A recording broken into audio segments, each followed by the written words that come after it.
अस्सलामुअलैकुम my cute friends. आज का न्यू पार्ट लेकर आ चुकी हूँ। सो गाइस, कैसे हो आप सब? उम्मीद करती हूँ कि आप सब काफ़ी ज़्यादा अच्छे होंगे और उस पार्ट को शायद आपने बहुत ज़्यादा एंजॉय किया होगा और ये वाला पार्ट भी काफ़ी ज़्यादा फनी होने वाली है। तो चलिए स्टार्ट करते हैं आज के न्यू पार्ट को। जब वैन ने कहा, वांग जी, तुम्हें ये सोने के ईंट कहाँ से मिले? तब उसने कहा कि मुझे विंग ने कहा दहेज में मिले हैं। तो उसने कहा दहेज में? विंग ने कहा हाँ, क्योंकि हम दोनों की शादी हो चुकी है। मैडम लान ने भी वैसा कहा। वैन रोहान ने देखते हुए कहा अच्छा ठीक है। वैन चिंग रो रही थी। वैन रोहान ने कहा ठीक है, तो प्रूफ दिखाओ कि तुम दोनों की शादी हो चुकी है। ये सुनकर वो दोनों ही चुप रह गए। वैन चिंग ने विंग के हाथ को देखते हुए कहा तुम्हारे हाथ में कोई रिंग भी नहीं है, और तो और तुम्हारे पास क्या कोई प्रूफ है, कोई सबूत है कि तुम दोनों की शादी हो चुकी है? वांग जी और सब लोग चुप रहे। वैन रोहान ने कहा इसका मतलब ये सोने की ईंट तुमने चुराया है ना लान वांग जी? वांग जी, मैं तुम्हारे नाम पर केस करूँगा कि तुमने सोने की ईंट चुराई है, समझे? वांग जी ने कहा मैंने ये चोरी नहीं किया। फिर उसने विंग को देखा। फिर वैन रोहान ने कहा तो फिर क्या इसने किया है? इस ओमेगा ने उसने विंग की तरफ दिखाते हुए कहा। विंग ने कहा है यू, मैं कोई चोर नहीं हूँ, समझे? ये मेरी खुद की है। वैन रोहान ने कहा अच्छा, तुम्हें इतने सारे सोने की ईंट कहाँ से मिले? लगता है तुमने चोरी किया होगा। ठीक है, मैं जा रहा हूँ पुलिस के पास। वांग जी ने रोकते हुए कहा नहीं सर, प्लीज़ ऐसा मत कीजिए, पहले से मैं कंगाल हूँ, अगर फिर से अपने अपने केस कर दे तो पता नहीं क्या हो जाएगा। वैन रोहान ने कहा तो फिर मेरी बेटी के साथ शादी कर लो। मुझे पता है कि तुम सब झूठ बोल रहे हो, है ना? झूठ बोल रहे हो ना? वांग जी ने कहा अब हाँ। विंग ने कहा तुमने क्यों कहा? फिर वैन चिंग ने वांग जी के हाथ को पकड़ते हुए कहा मुझे पता है वांग जी कि तुम कभी भी मुझे छोड़कर किसी और के बारे में सोच ही नहीं सकते हो। वांग जी ने अपने हाथ को चुराते हुए कहा ओह वैन चिंग, प्लीज़ चिपकना बंद करो। फिर वैन रोहान ने कहा मेरी बात कान खोलकर सुन लो, ये जो ओमेगा तुम्हारे घर में है, पता नहीं तुम्हारा भाई है या फिर दोस्त है, मुझे कुछ नहीं पता, लेकिन इसे घर से निकालना पड़ेगा, समझी? जब मेरी बेटी यहाँ पर आ जाएगा तब मुझे ये घर पर नहीं दिखना चाहिए। और दूसरी बात, तो मेरी बेटी को छोड़कर किसी और लड़की के साथ या फिर कोई ओमेगा के साथ रिश्ता नहीं रख सकते हो। और तीसरी बात, मेरी बेटी जो भी बोलेगा इस घर में वही होगा। वो तुम्हें उठने बोलेगा तुम उठोगे, वो तुम्हें बैठने बोलेगा तुम बैठोगे, वरना मेरा 50 करोड़ देने के लिए रेडी हो जाओ। फांग जी ने कहा मेरे पास उतने पैसे नहीं हैं। वैन रोहान ने कहा ठीक है, तो फिर तुम्हारी शादी पक्की अगले महीने तक। अगर तुम पैसा वापस कर सकते हो तो कोई बात नहीं, लेकिन अगले महीने तक वैनचिंग और तुम्हारी शादी हो जाएगी, क्योंकि वैनचिंग की एग्ज़ाम हो जाएगी, उसके बाद वैनचिंग के साथ तुम्हारी शादी में करवा दूंगा। फांगजी ने कहा लेकिन मैं तो बहुत गरीब हूँ ना। वैन रोहान ने कहा कोई बात नहीं, मैं तुम्हें अपना बिजनेस पे आधा हिस्सा दे दूंगा। वैनचिंग चलो यहाँ से। वो लोग चले गए थे। विंग उसे देखते हुए कहा क्या मतलब है, तुम उस छिपकली से शादी कर लोगे जो चिपक रहा था तुमसे? और तुम ये भूल रहे हो कि तुमने मेरे साथ क्या क्या है वो सी बीच पर? तुमने मेरी यहाँ पर टच किया और तो और मेरी इज्जत तभी। वांग जी ने उसे धमकाते हुए कहा चुप रहो यार, तुम्हारी वजह से इतना सा घोटाला हो गया, मैं क्या करूँ, मुझे कुछ समझ में नहीं आ रहा है, और ये ईंटें फेंक दो इन्हें। ये बोलकर उसने फेंक दिया। विंग ने कहा तुम ऐसा क्यों कर रहे हो? वांग जी चला गया वहाँ से बहुत गुस्से में। जिंगसे के अंदर उसने दरवाजे को धड़ाम से बंद कर दिया। मैडम लान ने लाख बार बुलाया डिनर करने के लिए, बट वो आया ही नहीं। जब उन्होंने विंग को बुलाया तो विंग आ गया, क्योंकि विंग को काफ़ी ज़्यादा भूख लगी थी। जब विंग वहाँ पर बैठ गया तब मैडम लान ने उसे खाना परोसा। जब विंग ने खाना खाया था उसे काफ़ी ज़्यादा अच्छा लग रहा था। ये टेस्ट बिल्कुल हेवन जैसा था। उसने कहा सच में ये इतना टेस्टी खाना मैंने आज तक नहीं खाया है। मैडम लान को उस पर तरस आ गई। उन्होंने और खाना विंग को सर्व कर दिया। उन्होंने विंग को एक रूम दिखाया और जाने उस पर रहने के लिए कहा तो विंग मान गया। फिर विंग रात को वहाँ पर लेटते हुए यही सोच रहा था कि उसके पंख वो कैसे वापस लेकर आए। इधर विंग कुछ सोच रहा था, विंग के पंख कैसे गायब हो गए वो हमें बाद में पता लग जाएगा। विंग सोचते हुए सितारों को देखने लगा। विंग को घर की याद आने लगी। विंग आसमान में चांद को देखते हुए बालकनी के साइड में आ गया। तभी उसने देखा कि नीचे जो कि एक टेबल साइड का था, वहाँ पर लान वांग जी बैठकर ड्रिंक कर रहा है। उसे देखकर विंग ने कहा ये छछूंदर नीचे कैसे आ गया, गुस्से वाला इंसान कहीं के। इधर विंग जल्दबाजी में उसके पास आ गया। उसके पीछे से विंग ने कहा मुझे यकीन नहीं हो रहा है कि तुम डिनर में ये सब खाते हो। ये क्या है, क्या तुम मुझे नहीं दोगे? फांगजी ने उसे छीनते हुए कहा, ये मेरे हैं समझी, और तुम जाओ यहाँ से, मेरा दिमाग मत खाओ। विंग बैठते हुए कहा, तुम इतने गुस्से में क्यों हो, और वो आदमी कौन था, और वो लड़की तुम्हारे पीछे क्यों पड़ी हुई है, मुझे समझ में नहीं आ रही है, क्या तुम मुझे नहीं बताओगे। वांगजी ने उसे देखते हुए कहा, कोई ज़रूरत नहीं है तुम्हें बताने की, जाओ यहाँ से। वांगजी उससे कहने के लिए इनकार कर देता है। विंग उसे बार बार रिक्वेस्ट करता है। वांगजी बार बार मना करता है, लेकिन फिर विंग उसे कहता है, ठीक है, दोस्त समझकर बताओ प्लीज़, मैं तुम्हारा दोस्त हूँ ना। वांगजी ने कहा, तुम काफ़ी समझदार हो। विंग ने कहा, क्या दोस्त समझकर तुम मुझे नहीं बताओगे। वांगजी ने कहा, दरअसल बहुत साल पहले मैंने एक बिज़नेस ओपन किया था, आज से शायद 7-8 साल पहले। मेरे बिज़नेस ग्रो कर रही थी, लेकिन धीरे धीरे करके कुछ शेयर मार्केट्स की राइवल्स की वजह से उन्होंने मेरी कंपनी के ऊपर एक अजीब सा इल्ज़ाम लगा दिया। उन्होंने कहा कि मैं जिस परफ्यूम को रिप्रेजेंट कर रहा हूँ, जिसे मैं बेच रहा हूँ, वो परफ्यूम से सबको एलर्जी हो रही है, वहाँ पर मैं बहुत सारा केमिकल्स यूज़ करता हूँ। उन्होंने मेरा जो मेन प्रोडक्ट था उसको चेंज करके कुछ नकली प्रोडक्ट्स को बिज़नेस के थ्रू उन्होंने मार्केट पर फैला दिया, जिनकी वजह से मेरी रेपुटेशन ख़राब हो गई और मेरे बिज़नेस डाउन होने लगा। सब लोगों को यही लगा कि मैंने बहुत ज़्यादा केमिकल इन पर यूज़ किया है। लोग धीरे धीरे करके मेरे प्रोडक्ट को बॉयकॉट करने लगे और फिर मेरी कंपनी डूब गई। वैन रोहान ने मेरी मदद करने के लिए कहा और मैंने उससे 50 करोड़ उधार भी लिया था। जब मैंने बिज़नेस स्टार्ट किया था, उसने कहा था कि अगले 1 साल के अंदर मुझे उसकी सारी की सारी 50 करोड़ वापस करना पड़ेगा, लेकिन मैं उसका पैसा वापस नहीं कर पाया। उससे पहले ही मेरे बिज़नेस डूब गई और वो सील कर दिया था। अब मुझे ऐसा लग रहा है शायद मैं दोबारा ऐसा नहीं कर सकता हूँ।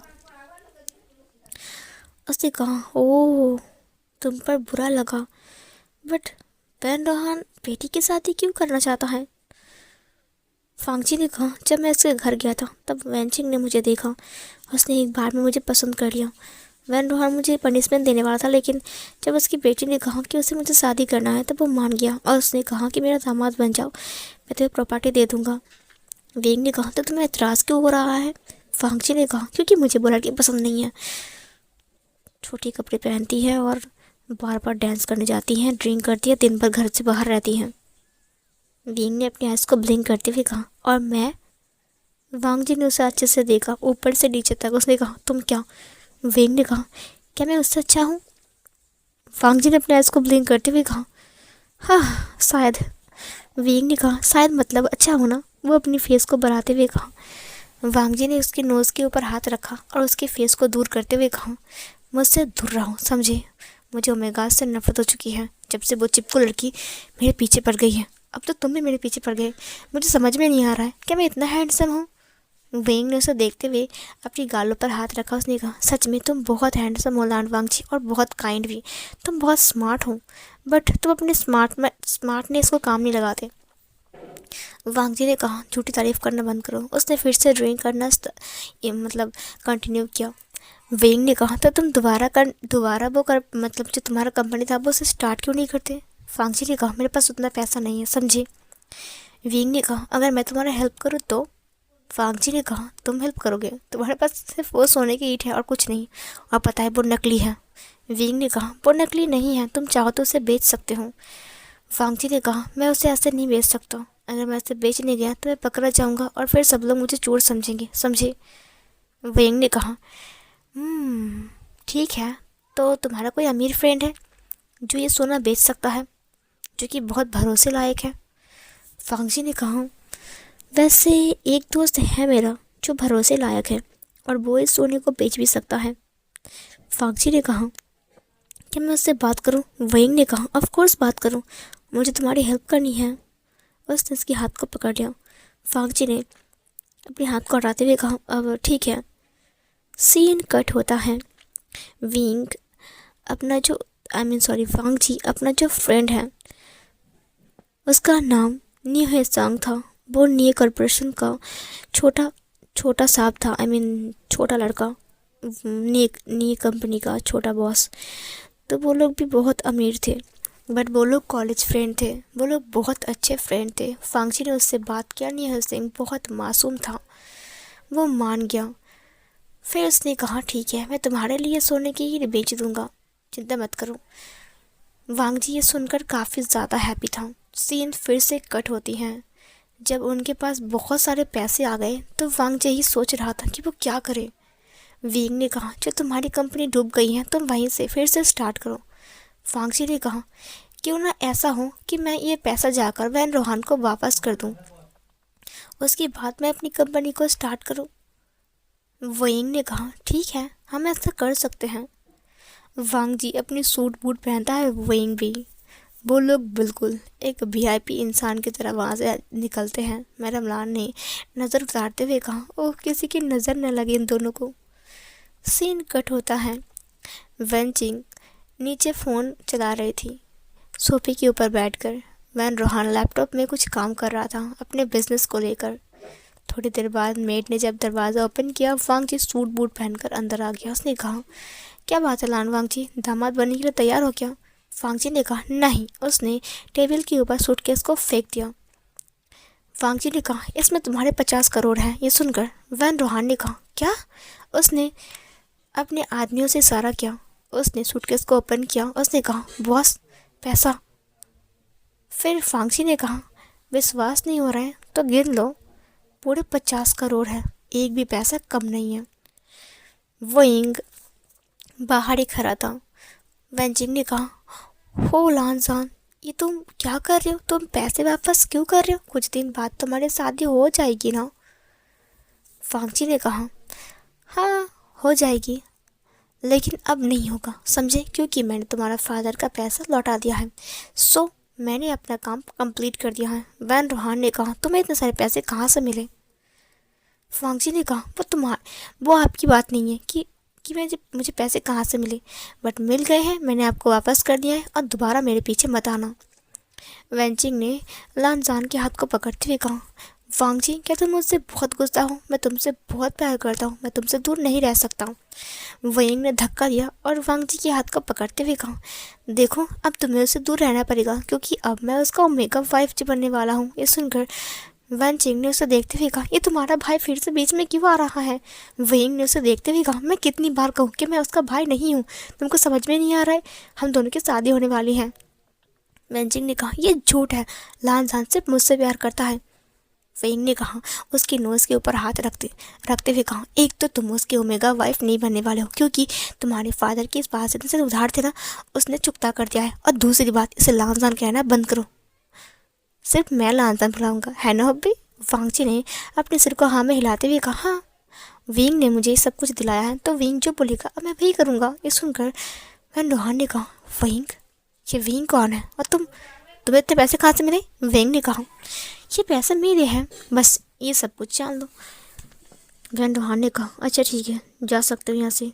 वांग जी चला गया। वेंचिंग रोते हुए कहा पापा आपने ऐसा क्यों किया? वो चला गया, उसकी हाथ पैर तोड़ दो और उस मेरे को नदी में फेंक दो।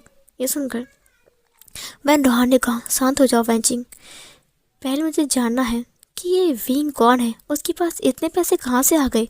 50 करोड़ और वो कहाँ से लेकर आया है? क्या वो किसी अमीर घर का लड़का है? पता लगाओ ये विंग कौन है। उसके आदमी ने कहा जी बॉस। ये बोलकर वो चला गया। वेंचिंग ने कहा पापा अब बहुत बुरे हों। ये बोलकर वो अपने कमरे के अंदर चली गई। वैन रोहान ने कहा वांग जी आखिर तुम्हें 50 करोड़ कहाँ से लेकर आए? ये विंग आखिर कौन है? क्या वो किसी बिलियनर का बेटा है? मुझे यकीन नहीं होता है। हाँ ठीक है। सीन कट होता है। जब वो लोग घर वापस आए तब वांग जी ने कहा मुझे समझ में नहीं आ रही कि मैं शुरुआत कहाँ से करूँ। विंग ने कहा वहीं से शुरुआत करो जहाँ से तुमने पहले से किया था। वांग जी ने कहा फूल, मुझे फूल चाहिए। जब मैं फ्रेगरेंस बनाता हूँ तो मुझे ऐसा लगता है कि हम नेचर्स को इस्तेमाल कर रहे हैं, तो ये ज़्यादा अच्छा होगा कि हम फूल इकट्ठा करें और उसे डियो में कन्वर्ट करें और फिर स्प्रे बोतल में पोर करके उसे सेल करें। क्या कहते हो? विंग ने कहा यह आइडिया काफ़ी अच्छा है। वांग जी ने कहा चलो फूल खरीदने चलते हैं। विंग ने कहा रुक जाओ, जो फूल तुम खरीद कर लाओगे हो सकता है कि वो बासी फूल हो, और तो और वो फूल ताज़ा भी नहीं हो सकता है, हो सकता है कि पानी दे कर रखा है बहुत दिन तक। वांग जी ने कहा तो फिर वेंग ने कहा, तुम्हारे शहर में पीछे से एक पहाड़ है, वहाँ पर बहुत सारे फूल्स हैं। तुम्हें पता है उनकी फ्रेगरेंस कितनी हाई क्वालिटी की है। अगर तुम उन्हें यूज़ करोगे तो तुम्हारा जो ब्रांड है वो दिन ब दिन वायरल जाता रहेगा और तुम अमीर बन जाओगे। वांगजी ने कहा, रियली? वेंग ने कहा, यस हस्बैंड। ये सुनकर वांगजी ने एक स्माइल किया। उसने कहा, तो फिर चलो फूल तोड़ने चलते हैं। वेंग ने कहा, ठीक है। सीन कट होता है। वेंग उस जगह पर पहुंचता है। उस जगह को देखकर न जाने क्यों विंग थोड़ा इमोशनल हो चुका था। उसने आसपास ढूंढना स्टार्ट किया। वांगजी ने कहा, कोई फूल ऐसे ढूंढता है क्या जैसे कुछ चीज़ खो गया है? विंग ने कहा, नहीं, यहाँ पर आने का एक और मकसद है। वांगजी ने कहा, मकसद? वो क्या है? विंग ने कहा, मेरा पेंडेंट। तुम्हें पता है मेरा पेंडेंट यहीं पर ही गिर गया था। उसके बिना उसके बिना मैं अधूरा हूँ। मैं अपने घर वापस नहीं जा सकता। मुझे मॉम की और डैड की बहुत याद आ रही है। वांगजी ने कहा, तुम्हारा घर बहुत दूर है? वेंग ने कहा, बहुत दूर। उसने अपनी फिंगर से आसमान की तरफ दिखाया। वांगजी ने कहा, अब मजाक करना बंद करो। उसने फूल उठाते हुए कहा, ये देखो, ये फूल कितने ज़्यादा यूनिक है। मैंने इस टाइप के फूल कभी नहीं देखे। वेंग ने कहा, ये जंगली फूल है लेकिन इसकी खुशबू बेमिसाल है। तुम इसे यूज़ कर सकते हो। वांगजी ने बहुत सारे फूल इकट्ठा किए थे। उसकी टोकरी भर चुकी थी और वेंग ने भी। वेंग साथ साथ में अपने पेंडेंट को भी ढूंढ रहा था लेकिन उसे वो पेंडेंट नहीं मिला। जब वो लोग घर आते हैं तब वो लोग छोटी मोटी तकनीक से फूलों से फ्रेग्रेंस निकाल रहा था। वो पहले फूलों को अच्छे से धो लेता है और फिर एक कुकर में डाल देता है और उसमें से पाइप लगाकर दूसरी एक कैन के अंदर डाल देता है और फिर वो उबलता रहता है और धीरे धीरे करके जो फ्रेग्रेंस है वो बोतल के अंदर इकट्ठा हो रहा था। वांगजी ने कहा, लगता है इससे काम बन जाएगा। वेंग ने कहा, ऑफ कोर्स। फिर वांगजी उदास होते हुए कहा, बट वेंग, पहले से ही मेरी कंपनी बैंड हो चुकी है। तुम्हें क्या लगता है जब मैं फिर से इसे सेल करूँगा तो क्या ये लोग खरीदेंगे? वेंग ने कहा, ऑफ कोर्स खरीदेंगे क्योंकि ये अलग है पहले से। वांगजी ने कहा, नहीं, मेरे प्रोडक्ट की डिमांड कम हो चुकी थी। तुम्हें पता है लोग तरह तरह की बातें कह रहे थे। मुझे नहीं लगता कि इस नेम से प्रोडक्ट सेल होगा। वेंग ने कहा, तो तुम क्या करने वाले हो?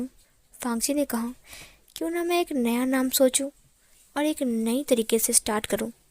वेंग ने कहा, ठीक है, तो तुम इसका नाम वांगजी रख दो।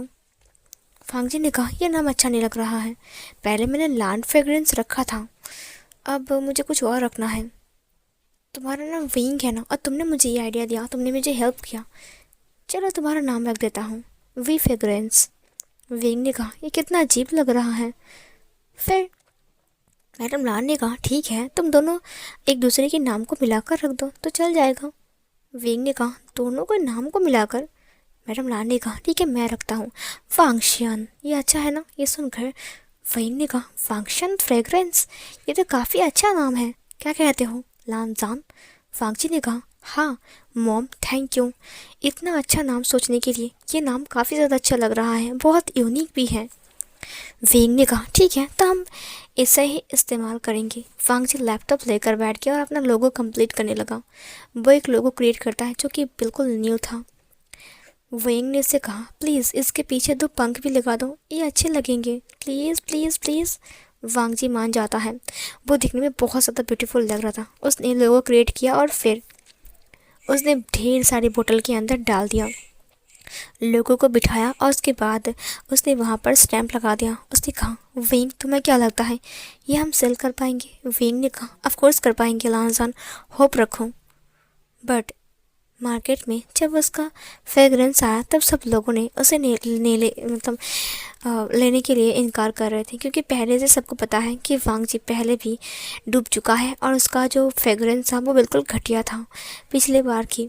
लेकिन वांगजी सबको दिलासा दे रहा था लेकिन सब लोग नहीं मान रहे थे। वेंग और वांगजी अब हार चुके थे। उन्होंने इतने सारे पैसे जो लगा दिया था ये सब कुछ बनाने के लिए, कितना खर्चा हुआ सब कुछ करने के लिए।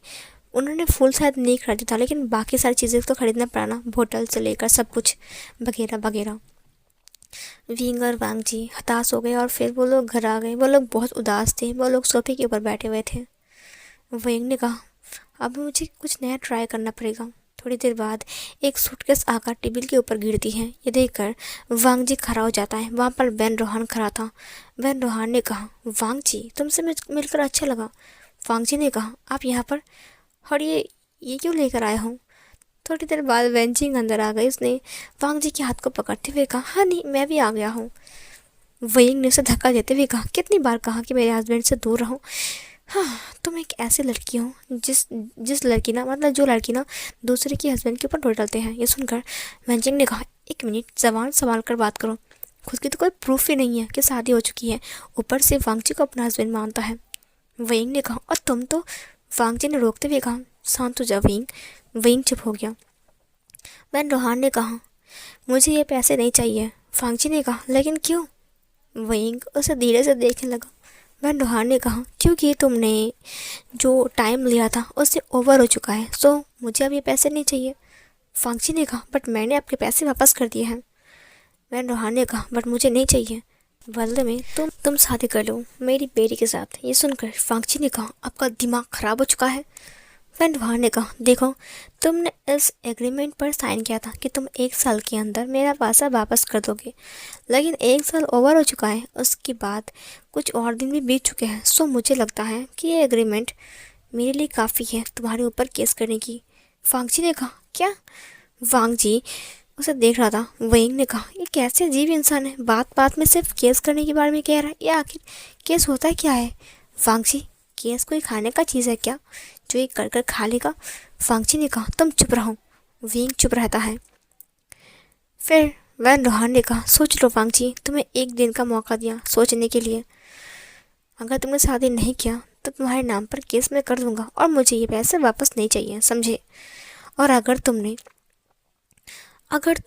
ज़्यादा चालाकी किया ना तो मैं तुम्हारे नाम पर एक और केस कर दूंगा, चोरी का, सोने की ईंट चुराने की। वैंग ने उसे देखते हुए कहा, मैंने कहा ना वो चोरी के नहीं थे। फिर वैन रोहान ने कहा, इस उल्लू को बोलो चुप रहने के लिए। वैंग ने कहा, उल्लू? आपकी बेटी तो 1 नंबर की बंदर है और आप मुझे उल्लू बोल रहे हो? वैंजिंग ने कहा, फादर, इसने मुझे बंदर कहा। क्या मैं बंदर हूँ? कम से कम बंदरिया बोलते, मैं लड़का नहीं लड़की हूँ। वैंग ने कहा, गलती से मिस्टेक हो गया, आई एम सॉरी बंदरिया जी। वैंजिंग ने कहा, फिर से इसने मुझे बंदरिया कहा पापा। वैन रोहान ने कहा, मैं तुम्हें देख लूँगा। वांगजी, ये तुम्हारा मेगा फ्रेंड बहुत ज़्यादा बोल रहा है, समझे? सो इसे कहना अपना मुंह बंद रखने के लिए। और दूसरी बात, अगर तुमने शादी नहीं किया तो मैं ये बता दूंगा, समझी? ये सुनकर वांगजी ने कहा, आपके पास कुछ प्रूफ है? वैन रोहान ने कहा, कुछ पिक्चर हैं जो मेरे आदमी ने तुम्हें न्यू हसैन के साथ ये सोना देने लेने के बाद फ़ोटो खींच लिया था। ये देखो, उसने फ़ोटो दिखा दिया। वांगजी ने कहा, ये सब क्या है? उसने कहा, तुम उसे नहीं बेच पाए इसलिए तुमने न्यू हुसैन को जरिया बना दिया। तुम चाहते हो कि मैं तुम्हें और न्यू हुसैन दोनों को ही फंसा दूँ। वांगजी ने कहा, प्लीज़ ऐसा मत करना। वैन रोहान ने कहा, मैं ऐसा ही करूँगा अगर तुम मेरी बात नहीं मानोगे तो। सीन कट होती है। वांगजी उदास हो गया था। अब उसके पास कोई और दूसरा ऑप्शन नहीं था कि वैन रोहान समझता क्या अपने आप को। दूसरी तरफ हम एक डार्क रूम को देखते हैं जहाँ पर एक लंबा सा कांच का कैन था, बहुत बड़ा कांच का शीशी जिसके अंदर वाइट कलर का पंख था। इसे देखकर एक इंसान बहुत ज़ोर ज़ोर से हंस रहा था। उसने कहा, अब दुनिया मेरी मुट्ठी में आ जाएगा, बस कुछ दिन और, उसके बाद ये पंख मेरे कंट्रोल में आ जाएंगे और फिर ये सारे के सारे विश मेरी पूरी करेंगे, बस कुछ दिन और। इधर वो फिर से पंख के ऊपर कुछ एक्सपेरिमेंट करने लगता है। दूसरी तरफ वैंग को कमज़ोरी महसूस होती है और वो खून की उल्टी करती है। इधर जब वो खून की उल्टी करता है तब वांगजी ये देखकर घबरा जाता है। उसने वैंग को पकड़ते हुए कहा, क्या तुम्हें कोई बीमारी है? वैंग ने कहा, नहीं, लगता है मेरी पंख के साथ कोई छेड़छाड़ कर रहा है। वांगजी ने कहा, छेड़छाड़? वैंग उसे देखते हुए बाहर आ गया। उसने फिर से खून की उल्टी किया। उसने अपनी माउथ में पानी लिया और उसे फेंका और फिर फेस के ऊपर पानी लिया। उसने अपने हाथ धोए और फिर जाकर वो बाहर गार्डन में हवा के सामने बैठ गया। सारी हवा में, मतलब हवा को महसूस करने के लिए बैठ गया। वांग जी उसके पास आते हुए कहा, तुम ठीक तो हो ना? तुम्हें बार बार खून की उल्टी क्यों हो रही है? कि तुम्हारी तबीयत खराब है? चलो हम डॉक्टर के पास चलते हैं। वेंग ने कहा, नहीं, कोई मेरे पंख के साथ छेड़छाड़ कर रहे हैं। वांग जी ने कहा, ये तुम पंख पंख क्या लगा के रखे हो? क्या पंख पंख? तुम्हारा कोई पंख है क्या? वेंग ने कहा, हाँ, मेरा पंख है, बहुत बड़ा बड़ा पंख। ये सुनकर फांगची ने कहा, मजाक मत करो, देखो डॉक्टर के पास चलते हैं। विंग ने कहा, मैं डॉक्टर के पास नहीं जा सकता हूँ, मेरे घाव अपने आप भर जाते हैं, चिंता मत करो, मैं इमॉर्टल हूँ। ये सुनकर फांगची ने कहा, इमॉर्टल? ये बोलकर वो हंसने लगता है। विंग ने कहा, तुम क्यों हंस रही हो? फांगची ने कहा, तुम कभी कभी ना जो बातें बोलते हो बिल्कुल बच्चे की तरह। हाँ, ऐसा लगता है कि तुम ह्यूमन ही नहीं हो। विंग ने कहा, मैं ह्यूमन नहीं हूँ। शाम हो रही थी। कौवे चिल्लाते हुए अपनी अपनी घोंसले की तरफ जा रहा था। फांगची ने अपने आइस को ब्लिंक करते हुए कहा, तुम ह्यूमन नहीं हो तो फिर तुम क्या हो? वेंग ने कहा, मैं एक एंजल हूँ, मेरा नाम एंजल वी वोशान है, मैं एंजल प्रिंस वी वोशान हूँ। मेरा फादर वी चांग से एंजल किंग है और मेरी मॉम कांग तो सरन वो क्वीन है। मैं एक एंजल प्रिंस हूँ, समझे? फांगजी ने कहा, एंजल प्रिंस और तुम? ये भूलकर वो फिर से हंसने लगता है। वेंग ने कहा, मुझे पता है तुम मेरा विश्वास नहीं करो, इस वक्त मेरे पंख नहीं है, वरना मैं तुम्हें अपना पंख दिखा देता। हाँ। फिर वांगजी ने कहा, इसका मतलब तुमने जो कहा कि तुम मून से आए हो, तो ये बात सच है कि तुम चांद से आए हो? वांगजी ने कहा, तो तुम चांद से आए हो और तुम्हारे पंख यहाँ पर आकर गायब हो गए और तुम मेरे साथ फंस गए हो, है ना? विंग उसे देख रहा था, वांगजी से मजाक समझकर कितना एंजॉय कर रहा है और हंस रहा है। विंग चिढ़ रहा था। उसने कहा, मैं मून पर नहीं रहता, मून के पास में मेरा एक छोटा सा प्लानट है, मैं वहीं पर ही रहता हूँ, वो अदृश्य है, इंसानों से नहीं देख सकता है। ये सुनकर वांग जी फिर से हंसने लगता है, इतने सारे सैटेलाइट है ऊपर और वो देख नहीं सकता है। विंग ने कहा, तुम चुप रहो, तुम इतना क्यों हंस रहे हो, मुझे गुस्सा आ रहा है। वांग जी ने कहा, विंग, कोई भी तुम्हारी बातों पर हंस देगा। तुम एंजल हो, किसी को मत बोलना, वरना सब लोग तुम्हें पागल समझकर पागल खाने में बंद कर देंगे। विंग ने कहा, मुझे पता नहीं कि तुम ह्यूमंस ऐसे क्यों हो। हाँ। वांगजी ने कहा, अब आई एम सॉरी। उसने देखा कि विंग उदास हो चुका है। उसने कहा, आई एम सॉरी विंग, अब मेरा ऐसा इरादा नहीं था, बट मैं सच कहूँ तो तुम्हारी बातें बहुत हंसी आ रही है सुनकर। विंग ने कहा, ठीक है, मैं जा रहा हूँ। वांगजी ने उसके हाथ को पकड़ते हुए कहा, I am sorry, I am sorry. अब बताओ ना, तुम अगर एंजल हो और मून के पास आए हो तो फिर तुम यहाँ पर क्यों आए, किस लिए आए, किस कारण से आए, बताओ। विंग ने कहा, मैं यहाँ पर नहीं आया हूँ, मुझे यहाँ पर आना पड़ा है। फांगची ने कहा, क्या आना पड़ा है, लेकिन क्यों, क्या तुम किसी मिशन पर आए हो? वेंग ने कहा, नहीं, दरअसल बात ऐसी कि मेरा जो पेंडेंट था वो गिर गया था। वांगजी ने कहा, गिर गया था? वेंग ने कहा, मेरे सीजे की शादी हो रही थी, उसका नाम यानली है और वो बहुत प्यारी है। उसकी शादी में हम सब लोग गए थे, बट हम लोग स्पेस में घूम रहे थे दोस्तों के साथ। अचानक से मेरा पेंडेंट हवा में उड़ गया और फिर वो नीचे की तरफ गिरता रहा। मैं उसके पीछे करता रहा, मेरे दोस्त भी आते रहे, बट वो लोग मुझसे अलग हो गए और फिर मैं पेंडेंट को लेकर नीचे की साइड से आ गया, बट पेंडेंट कहीं खो गया, मुझे नहीं मिला। मुझे बाद में पता चला कि वो धरती के अंदर गिर चुकी है। जब मैं एंजल वर्ल्ड में जाने की कोशिश किया तब मुझे एंजल वर्ल्ड नज़र नहीं आ रहे थे, यहाँ तक कि मेरे दोस्त भी। मैंने अपनी पंख के ज़रिए से उसे ढूंढा और उसके पास गया, लेकिन मैं उसकी दिव्य रोशनी को भेद नहीं कर पाया, मैं उसके अंदर नहीं जा पाया। फांगजी ने कहा, क्या ये सब क्या है विंग? विंग ने कहा, क्योंकि उसे पार करना इतना आसान नहीं है, उसके लिए वो पेंडेंट चाहिए, वरना तुम जलकर भस्म हो सकते हो। वांगजी ने कहा, तुम्हारा दिमाग खराब हो चुका है क्या? वेंग ने कहा, तुम विश्वास करो या ना करो, बट ये सच है। जब मेरे फादर को पता चला कि मैंने पेंडेंट खो दिया है तो उसे बहुत दुख हुआ। उन्होंने उस दिव्य रोशनी की उस तरफ से बोला कि बेटा जाओ, तो अपना पेंडेंट ढूंढ कर लाओ, उसके बाद ही तुम अंदर आ सकते हो, वरना ये दिव्य शक्ति तुम्हें अंदर आने नहीं देगा। तो मैं अपना पेंडेंट ढूंढने के लिए धरती पर आ गया। जब मैं धरती पर आया और मैं अपने पेंडेंट को ढूंढ रहा था तो कुछ ट्री कटर इंसान के साथ में मिला, जो लोग पेड़ को काट रहे थे। मुझे बहुत गुस्सा आया क्योंकि वो नेचर को बर्बाद कर रहे थे।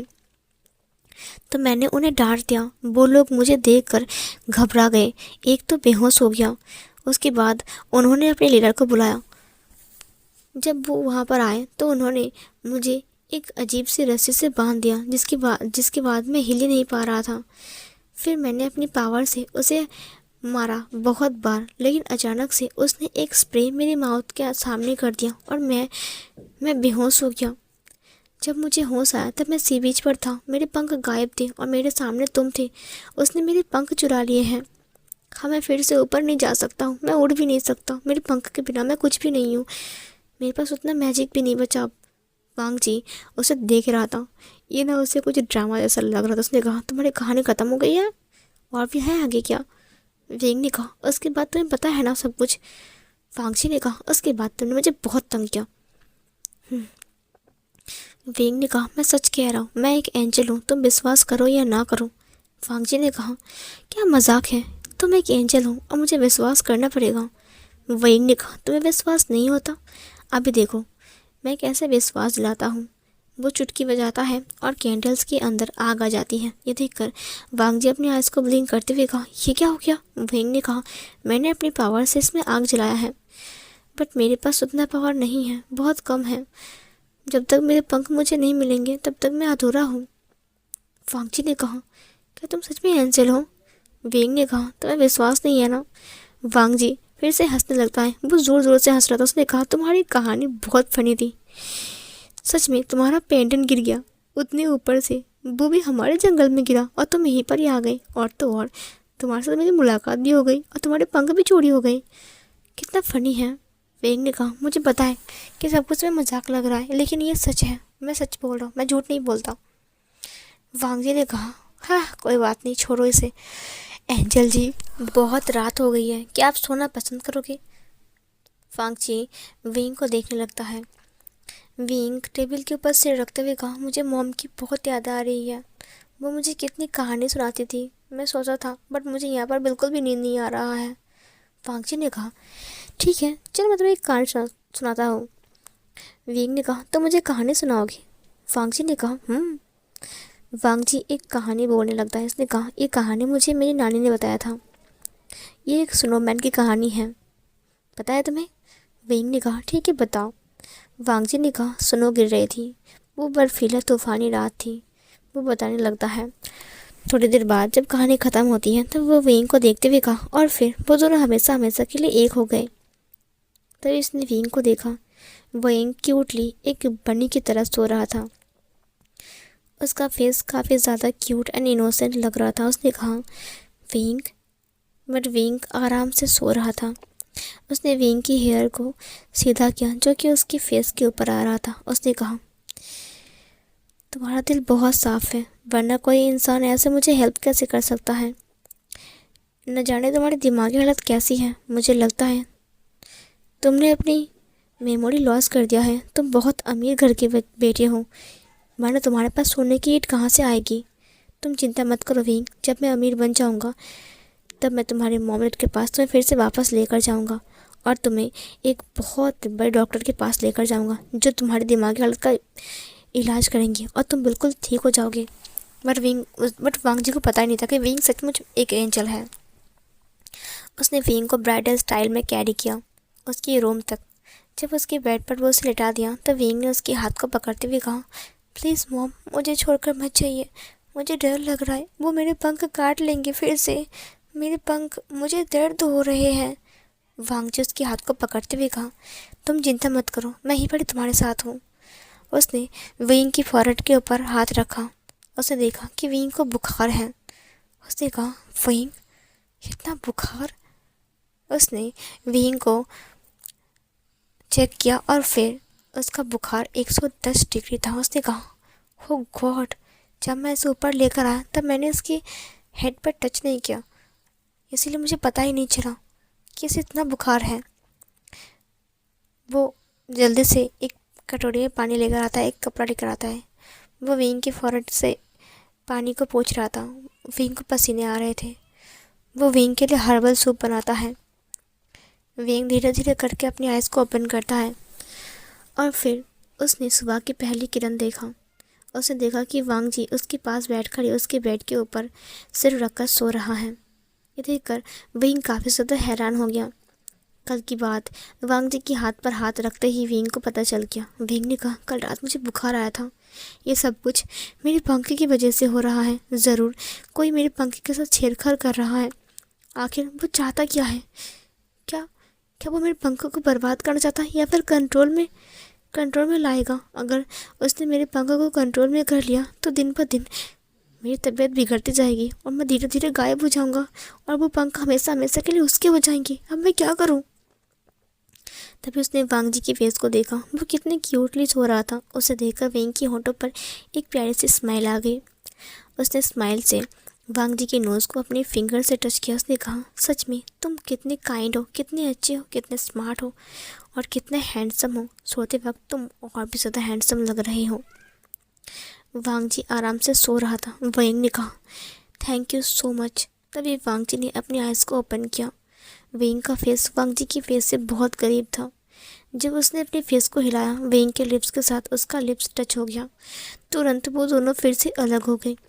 वांग जी ने कहा, I'm रियली सॉरी। विंग ने कहा, कोई बात नहीं, ये मेरी गलती है। दोनों ही हिचकिचा रहे थे। वांग जी ने कहा, ठीक है। विंग ने कहा, ओके। उसके बाद वो दोनों साथ में उठने जाते हैं।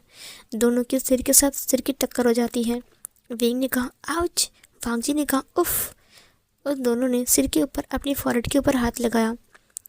विंग हिचकिचाते हुए कहा, अब ये मेरी गलती थी। वांग जी ने कहा, नहीं, मेरी गलती थी। वांग जी उठकर खड़ा हो गया। वो जाने के लिए मुड़ गया था। तभी विंग ने कहा, थैंक यू सो मच लानजान। ये सुनकर वांग जी पीछे मुड़ते हुए कहा, क्या? विंग खड़ा हो गया। उसने कहा, कल रात तुमने मेरी बहुत ध्यान रखा, मेरे लिए हर्बल सूप बनाए, मुझे दवा पिलाया, मेरा ध्यान रखा, पूरी रात मेरे सिर की पसीने को पोंछते रहे। थैंक यू सो मच इतना कुछ करने के लिए। थैंक यू काफ़ी नहीं है। मैं तुमसे प्रॉमिस करता हूँ, जब तक तुम्हारा बिजनेस खराब नहीं हो जाए तब तक मैं तुम्हारा हेल्प करूँगा, बिना किसी मतलब के। वांग जी ने स्माइल किया और विंग की बालों को सहलाते हुए कहा, जाकर नहा लो। विंग ने कहा, ठीक है। ये बोलकर विंग नहाने के लिए बाथरूम में चला गया। वांग जी उसे देखकर एक प्यारी सी स्माइल करता है। उसके दिल की धड़कन बढ़ गई थी। उसने कहा, तुम बहुत ब्यूटीफुल हो विंग। ये बोलकर वो अपनी रूम की तरफ चला गया। जब वांग जी नहाकर बाथरूम से बाहर आ रहा था तब उसने पानी के गिलास को उठाया और पानी पीने लगा। अचानक विंग उसकी रूम के अंदर आ गया। जब उसने विंग को देखा, जस्ट उसने अभी अभी पानी को लिया था अपनी माउथ में, तुरंत फुव्वारे से उसके मुंह से पानी निकल जाती है और वो विंग को देखने लगता है और वो खांसने लगता है। उसने कहा, ये तुमने क्या पहना है? विंग ने कहा, ये तुम्हारे शर्ट है, थोड़ा लंबे हो रहे हैं। ये वांग जी का स्काई ब्लू कलर का शर्ट था जो विंग ने पहन लिया था। विंग उसका जो हाथ था ना, विंग का हाथ पूरा कवर हो चुका था और उसका जो हाइट था शर्ट का, वो विंग की थाई के ऊपर तक आ रहा था। मतलब वो इतना बड़ा था क्योंकि वांग जी उससे थोड़ा सा लॉन्ग है हाइट में और मतलब वो थोड़ा सा चबी भी है विंग से। इधर विंग ने कहा, क्या ये ठीक नहीं है? मुझे समझ में नहीं आ रहा है, मेरे पास दूसरे कपड़े नहीं हैं और वो भीग गए हैं। अब मेरे पास पंख भी नहीं है कि मैं मैजिक करूं। अगर मैंने ये मैजिक इस्तेमाल कर लिया तो मैं और कमज़ोर हो जाऊंगा। वांग जी ने कहा, लगता है ये फिर से इसके दिमाग ही ख़राब हो चुका है, अब डॉक्टर को दिखाना ही पड़ेगा। विंग ने आइस को ब्लिंक करते हुए कहा, क्या तुम मुझे बता सकते हो कि ये ठीक है कि नहीं? वांग जी ने कहा, ठीक है, चलो आज हम शॉपिंग करने चलते हैं तुम्हारे कपड़े खरीदने के लिए। विंग ने कहा, मेरे पास एक आइडिया है। वांग जी ने कहा, आइडिया? उसने एक छोटे से ड्रेस को बाहर निकालते हुए कहा, ये देखो, ये मेरे बचपन की ड्रेस है। जब मैं कॉलेज में था, शायद तुम्हारा हो जाए, देखो। विंग ने कहा, ठीक है, क्या इसकी मैचिंग कोई ट्राउज़र है? वो वाइट कलर का शर्ट था। वांग जी ने उसे एक ब्लैक कलर का ट्राउज़र दिया। उसने कहा, ये इसका मैचिंग का है, देखो अच्छा लगेगा। विंग ने कहा, ठीक है। वांग जी ने कहा, वैसे तुम्हारा आइडिया क्या है? विंग ने कहा, आइडिया ये है कि जब हम लोग शॉपिंग करने जाएंगे तो हम वहाँ पर अपने प्रोडक्ट को लेकर जाएंगे और उसके सामने सेल करेंगे। अगर सेल हुआ तो हम शॉपिंग करने के लिए जाएंगे और अगर सेल नहीं हुआ तो हम शॉपिंग करने के लिए नहीं जाएंगे, ठीक है?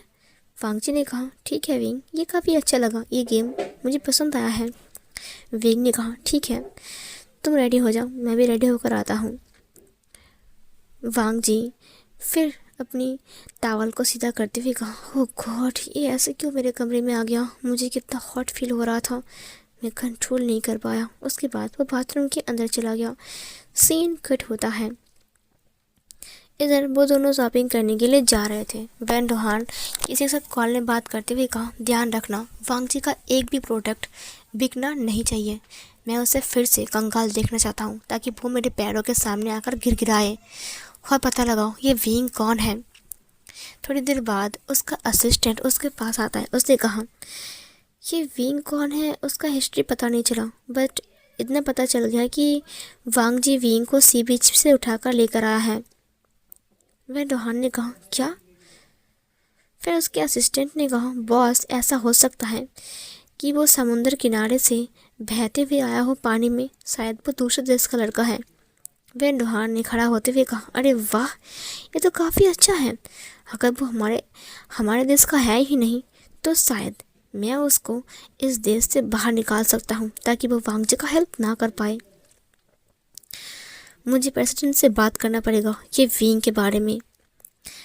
फिर उस असिस्टेंट ने कहा, बट कुछ लोगों ने कहा कि उन्होंने विंग को बहुत अलग देखा। विंग के पास से स्मेल भी काफ़ी ज़्यादा यूनिक टाइप की आती है।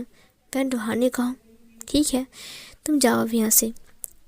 इधर वांग जी और विंग अपने प्रोडक्ट को सेल कर रहा था। वांग जी ने कहा, विंग, लगता है ये लोग नहीं खरीदेंगे, चलो। फिर विंग ने कहा, मेरी बात सुन लीजिए, अगर ये वाला ख़राब निकला ना तो मैं आपको फ्री में दे दूँगा। प्लीज़ एक बार ट्राई करके देखिए। ये लीजिए, मैंने सिल को निकाल दिया है। वांग जी ने कहा, तुमने क्या किया? कितनी मेहनत से मैंने सिल किया था, अगर इसे किसी ने भी नहीं खरीदा तो ये बर्बाद हो जाएगा। विंग ने कहा, तुम चिंता मत करो, मैं हूं ना। एक लड़की वहाँ पर आ गई जिसका नाम सीसी था। उसने कहा, मुझे दिखाओ। उसने विंग से उसके हाथ से लिया परफ्यूम को। वो ट्यूब रोज़ का परफ्यूम था। जब उसने इस्तेमाल किया उसने कहा, वाह, इसका फ्रेगरेंस कितना अच्छा है। ये सुनकर लोग अट्रैक्ट होने लगे। उसने कहा, क्या सच में? सब लोग उस फ्रेगरेंस को ट्राई कर रहे थे। उन्होंने कहा, क्या मुझे भी एक बोतल मिलेगा? वेंग ने कहा, लाइन में खड़े हो जाओ, सबको मिलेगा। फांगजी ने कहा, ये क्या हो रहा है? इतनी जल्दी इतनी भीड़ हो गई, देखो। उस लड़की ने कहा, हाँ, ये काफ़ी अच्छा है, मुझे पसंद है। प्लीज़ मेरे लिए 4 पैक कर दो। मैं अपनी मॉम, मेरी नानी, दादी सबके लिए लेना चाहता हूँ, मेरे आंटी के लिए भी। वेंग ने कहा, ऑफ कोर्स, मैं अभी अभी आपके लिए पैक कर देता हूँ। फिर वांगची ने कहा, ओह वेंग, तुम्हारा आइडिया काम कर गया। वेंग ने कहा, देखा, शॉपिंग मॉल के सामने बहुत इंसान रहते हैं, मुझे पता था कि ज़रूर बिक जाएंगे।